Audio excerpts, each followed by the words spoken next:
ହାତୀମାନେ ଖାଦ୍ୟ ଅନୁଶୋଷଣରେ ଜଙ୍ଗଲ ଛାଡ଼ି ଗାଁ ମୁହାଁ ହେଲାଣି। ସେମାନଙ୍କୁ ଗାଁରେ ପହଞ୍ଚିବାର ଦେଖି ଲୋକମାନେ ଭୟରେ ଗାଁ ଛାଡ଼ି ପଳାଇ ଯାଉଥିବାର ଦେଖିବାକୁ ମିଳୁଛି।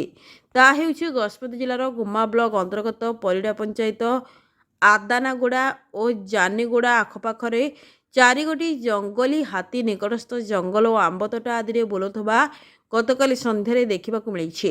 ଏହି ଜଙ୍ଗଲୀ 4ଟିକିଆ ହାତୀଗୁଡ଼ିକ ଦେଖିବା ପରେ ଗ୍ରାମବାସୀମାନେ ବନ ଅଧିକାରୀଙ୍କୁ ସୂଚନା ଦେଇଥିଲେ। ସମ୍ପୃକ୍ତ ଅଞ୍ଚଳର ଜଙ୍ଗଲର ଏହି 4ଟିକିଆ ହାତୀ ବୁଲୁଥିବା ଘଟଣା ପ୍ରଚାର ହେବା ପରେ ଗାଇବା ପଞ୍ଚାୟତ ଓ ପରିଡ଼ା ପଞ୍ଚାୟତର ସମସ୍ତ ଗ୍ରାମର ଗ୍ରାମବାସୀ ଭୟଭୀତ ହୋଇପଡ଼ିଛନ୍ତି।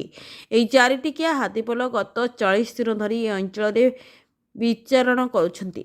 ଗତ 2 ଦିନ ହେଲା ଗଜପତିର କାଶୀନଗର ଓ ଗୁମା ବ୍ଲକର ସୀମାନ୍ତବର୍ତ୍ତୀ ଅଞ୍ଚଳରେ ବିଚରଣ କରୁଛନ୍ତି। ବନ ବିଭାଗ ତରଫରୁ ସମ୍ପୃକ୍ତ ଅଞ୍ଚଳରେ ଆମେ ସଜାଗ ରହି ଜଙ୍ଗଲୀ ହାତୀଙ୍କ ଗତିବିଧି ଅନୁସରଣ କରିବା ସହ ସାଧାରଣ ଜନଜୀବନ ଯେପରି କ୍ଷତି ନ ହୁଏ ସେଥିପ୍ରତି ସମସ୍ତ ପଦକ୍ଷେପ ଗ୍ରହଣ କରାଯାଇଛି ବୋଲି ଫରେଷ୍ଟର ଜଣାଇଛନ୍ତି। ବ୍ୟୁରୋ ରିପୋର୍ଟ ବିକଳ୍ପ ସମାଚାର।